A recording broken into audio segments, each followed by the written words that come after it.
오늘 본문 속에는 바울이 죄수가 되어서 로마로 압송되고 있는 그런 장면이 나옵니다. 알렉산드리아라고 하는 배를 타고 그들 모두는 로마를 향하고 있습니다. 바로 그 배 안의 분위기 역시 절망입니다. 풍랑이 아주 심하게 일었기 때문입니다. 배에 탄 사람들은 자포자기합니다. 물건을 집어던졌습니다. 방향을 상실했습니다. 어디로 가야 할지를 전혀 모르는 가운데 그 배는 바람 부는 대로 물결 치는 대로 움직이고 있었습니다. 사람들은 모두 이 배를 가볍게 하기 위해서 물건을 풍랑 가운데 던졌습니다. 그뿐 아니라 그들 모두는 희망도 상실하고 있었습니다. 20절을 같이 읽겠습니다. 여러 날 동안 해도 별도 보이지 아니하고 큰 풍랑이 그대로 있음에 구원의 여망마저 없어졌더라. 아멘. 해가 보이지 않습니다. 별도 보이지 않습니다. 큰 풍랑이 그들을 삼킬 듯 덮치고 있었기 때문입니다. 이런 풍랑을 만나게 된 데는 분명한 이유가 있습니다. 바로 지도자 때문입니다. 로마 백부장, 그는 권력을 가진 그 알렉산드리호의 가장 높은 위치를 점하고 있는 지도자였습니다. 바울이 하나님의 감동으로 떠나지 말라고 말했습니다. 그레데라고 하는 항구에서 떠나지 않고 좀 있다가 가도록 권고했지만 백부장은 하나님의 종 바울의 말을 듣지 않았습니다. 오히려 돈 많이 가진 선주의 말을 들었습니다. 기술을 가지고 있는 선장의 말을 들었습니다. 그리고 명령했습니다. 출항하라. 바로 그렇게 그들은 유라굴로라고 하는 어마어마한 풍랑을 만나게 되었습니다. 문제는 항상 여기서 일어납니다. 사람들이 하나님의 말씀보다는 사람의 말을 더 듣습니다. 반드시 들어야 할 하나님 말씀은 듣지 않고 자기가 듣기 좋은 소리를 듣게 됩니다. 그게 문제입니다. 그리고 함부로 출발합니다. 함부로 시작합니다. 함부로 결정합니다. 충분히 피할 수 있는 그런 풍랑이었습니다. 그러나 하나님의 말씀을 듣지 않았습니다. 우리 인생의 낭패도 역시 여기서 시작됩니다. 하나님 말씀보다 사람의 말을 더 듣는 것, 이것이 풍랑의 원인입니다. 사욕을 좇을 스승을 많이 두고 그의 말에 귀를 기울이다가 잘못되는 경우가 허다합니다. 바울은 이 모든 사태에 대해서 아주 정확하게 진단하고 있습니다. 차라리 그때 떠나지 않았더라면 좋을 뻔했다, 그렇게 말하고 있습니다. 21절 말씀 다 같이 읽습니다. 여러 사람이 오래 먹지 못하였음에 바울이 가운데 서서 말하되 여러분이여 내 말을 듣고 그레데에서 떠나지 아니하여 이 타격과 손상을 면하였더라면 좋을 뻔하였느니라. 아멘. 과거는 뒤집을 수가 없습니다. 지나간 시간을 어떻게 뒤집겠습니까? 새로 시작하면 좋겠는데 그것은 불가능합니다. 그러나 분명히 과거의 실수에 대한 분석은 해야 합니다. 아하, 그때 그러지 말았을 것을, 그때 그 길로 갔으면 안 되는 것을 그렇게 안 했으면 얼마나 좋았을까. 그 모든 실수와 실패의 원인을 분석하는 것은 대단히 지혜로운 일입니다. 바둑 선수들도 바둑을 두다가 바둑에서 지게 되면 지고 난 다음에 다시금 자기가 떴던 모든 수를 되돌아봅니다. 그것을 복귀한다 그럽니다. 이세돌 선수도 지고 나면 아주 꼼꼼하게 복귀합니다. 이렇게 중계를 한 번씩 보면요, 또 보고 또 하나 두고 또 두고, 그러다 제일 마지막 장면은요, 자기가 실수했던 그 대목을 이렇게 짚으면서 미소를 지으면서 항상 중계가 끝나는 것을 볼 수 있습니다. 이제 원인을 알았다, 다시는 이 실수를 반복하지 않으리라 하는 그런 뜻이 아니겠습니까? 우리 인생의 실패 원인은 분명합니다. 하나님이 하지 말라고 한 것을 했기 때문입니다. 요나는 풍랑 앞에서 자신의 죄를 복귀합니다. 그는 고백합니다. 이 풍랑은 나 때문이라, 내가 순종치 않았기 때문이다. 나를 던지라. 여리고성 전투에서 패배했던 원인을 여호수아는 알았습니다. 하나님이 그것을 가르쳐 주셨기 때문입니다. 아간의 범죄 때문임을 알았습니다. 그리고 그는 아간을 제거했습니다. 천하 장사였던 삼손도 그의 추락 원인을 알았습니다. 그리고 한 번만 강하게 해달라고 기도하지요. 하나님 그를 다시 붙들어 주시고 그가 살아있을 때까지 행했던 모든 것보다 더 큰 열매를 맺을 수가 있었습니다. 다윗 왕도 나단 선지자 앞에서 자신의 죄를 깨닫습니다. 눈물로 회개하며 침상을 적셨습니다. 하나님께서 그에게 새로운 기회를 허락해 주셨습니다. 여러분, 세상은 잘못한 자를 향해 질책하고 비판하고 공격합니다. 주님도 우리의 잘못을 분명하게 지적하십니다. 그러나 대안을 제시하십니다. 위로하면서 항상 새로운 기회를 주시기를 주님은 원하십니다. 어떤 절망과 낙심 가운데 있어도 우리가 들어야 될 음성이 있습니다. 그것은 바로 주님의 음성입니다. 풍랑이 일어나 바울이 탄 배가 표류하고 있었습니다. 희망이 다 끊어졌습니다. 죽을 지경까지 그들이 도착해 있습니다. 모든 것을 포기합니다. 짐을 다 던졌습니다. 그러나 모든 사람은 포기했는데 하나님의 사람 바울은 포기하지 않습니다. 그는 일어나서 희망을 선포하고 있습니다. 그의 희망 선포는 이렇게 되어 있습니다. 이 배가 한 섬에 걸리리라, 그렇게 말하고 있습니다. 우리 26절 말씀을 읽겠습니다. 그런즉 우리가 반드시 한 섬에 걸리리라 하리라. 살 희망이 전혀 없는 상황에서 희망이 선포되었습니다. 반드시 한 섬에 걸리리라. 인간의 실수와 고집 때문에 풍랑을 만났지만 절망은 아니라고 하는 말씀입니다. 약간의 손상과 손해는 있지만 아직도 희망이 있다고 선포하고 있습니다. 22절 말씀 다 같이 읽습니다. 내가 너희를 권하노니 이제는 안심하라. 너희 중 아무도 생명에는 아무런 손상이 없겠고 오직 배뿐이리라. 아멘. 여러분, 배는 잃어도 괜찮습니다. 배 10대 잃어버려도 괜찮습니다. 돈은 잃어버려도 괜찮습니다. 직장을 잃을 때도 있지만 직장 한번 잃는다고 모든 게 잘못되는 거 아닙니다. 그러나 생명을 잃어버리면 모든 것을 잃어버립니다. 그렇지만 차를 잃어버리고 돈을 잃어버리고 배를 잃어버리고 직장을 잃어도 생명을 잃어버리지 않으면 하나도 잃어버린 것은 없습니다. 제가 한번 질문 드리겠습니다. 만약에 오늘 남자 성도들만 한번 대답해 보시기를 바랍니다. 여러분의 아내가 내 차를 살짝 빼내고 운전을 하고 밖으로 나갔습니다. 가려고 보니까 차가 없습니다. 얼마 뒤에 전화가 왔습니다. 여보 큰일 났어. 그만 접촉사고가 나서 차가 망가졌어. 그때 여러분 어떤 대답을 하시면 좋겠습니까? 잘 대답하셔야 합니다. 만약에 대답이 이렇게 나오면 큰일 납니다. 왜 가지고 나가서? 차가 얼마나 상했어? 그 얼마나 비싼 차인데. 이런 남편하고는 살면 절대로 안 됩니다. 정답이 뭘까요? 바로 입에서 나와야 합니다. 몸은 괜찮나? 그래, 다친 데는 없고?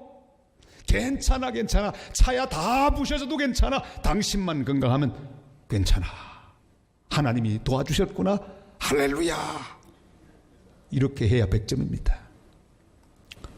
사실 그렇습니다. 여러분, 다 잃어버려도 괜찮습니다. 약간의 손해에 불과합니다. 그러나 생명 잃어버리면 안 됩니다. 하나님이 내게 생명을 유지하고 나에게 삶의 은총을 주셨거든 잃어버린 건 하나도 없습니다.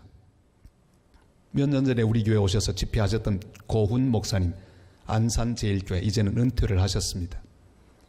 이 목사님은 암에 걸려서 수술을 7시간 받으셨습니다.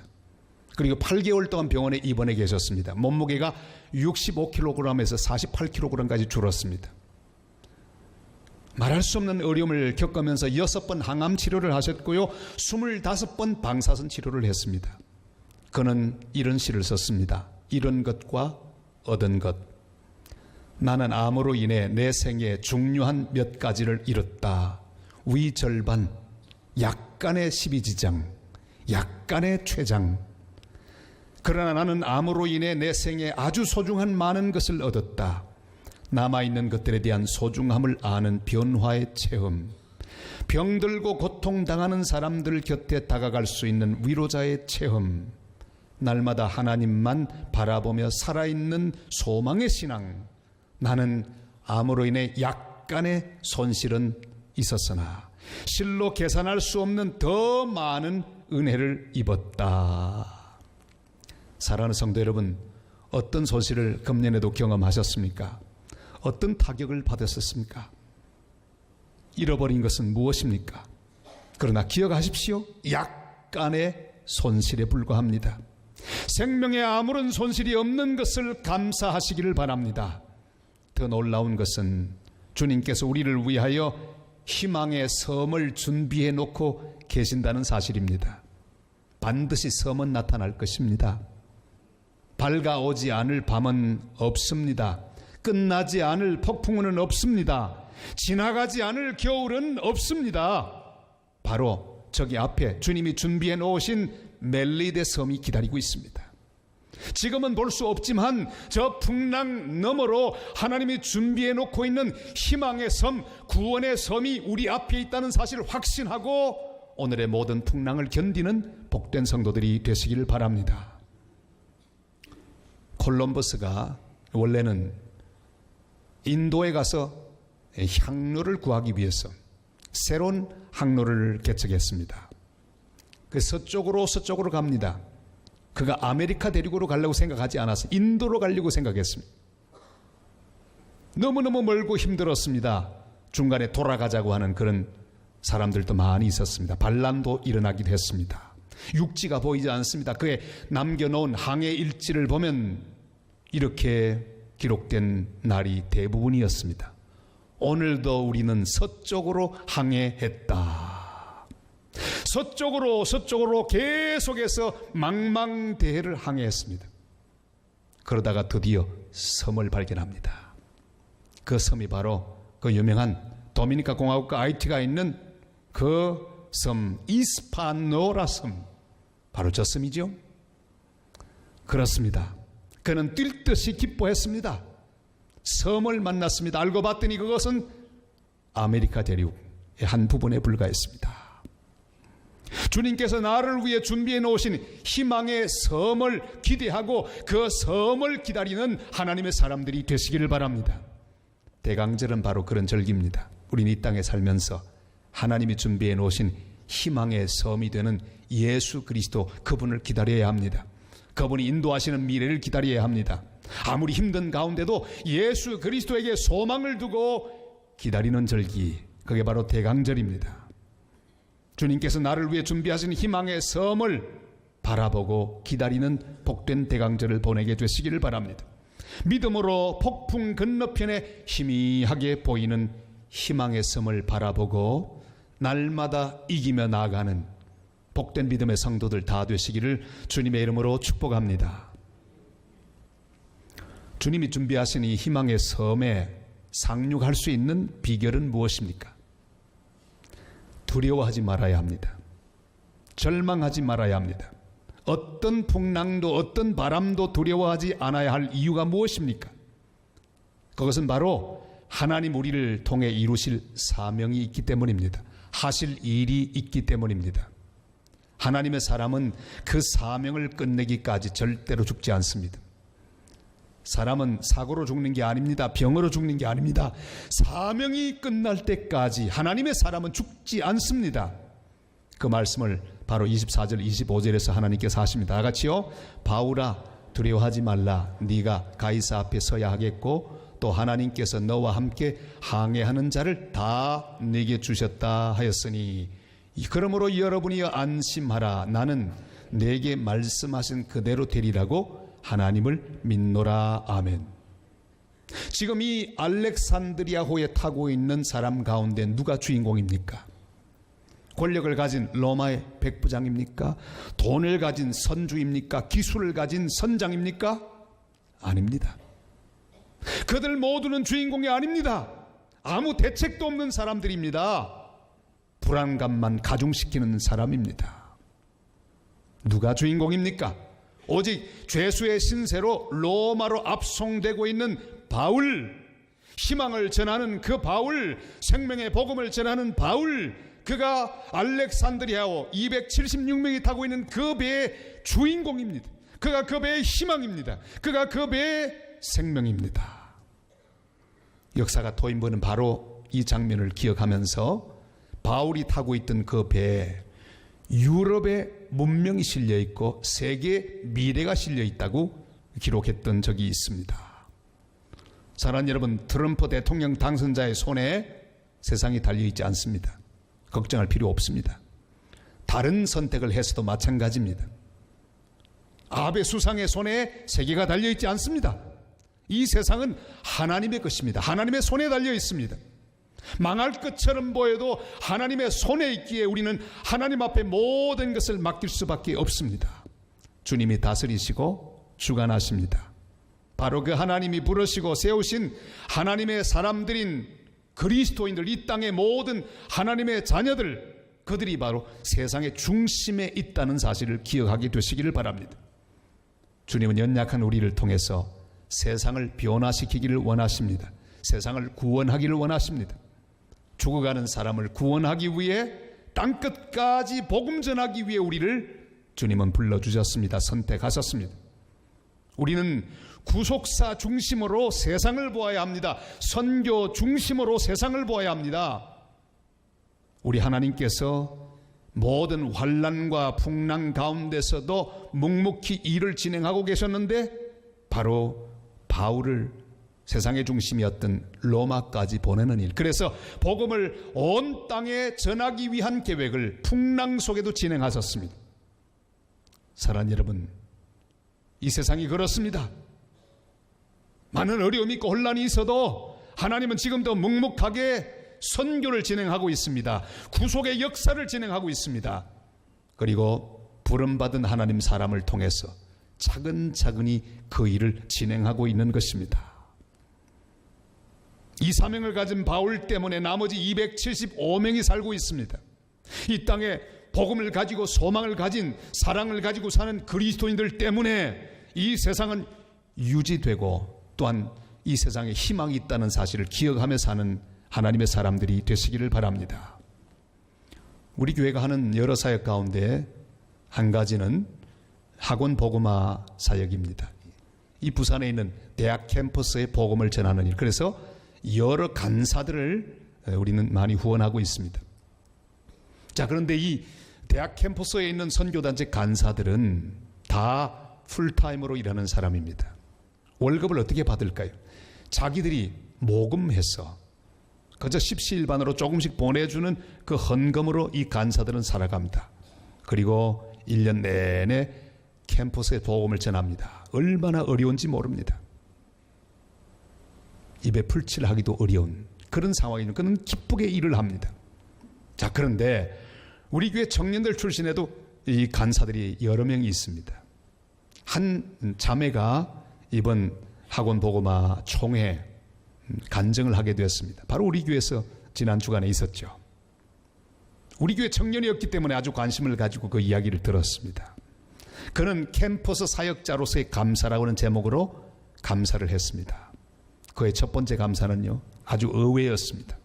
제가 젊은 학생들하고 이렇게 늘 같이 보니까 이렇게 동안입니다.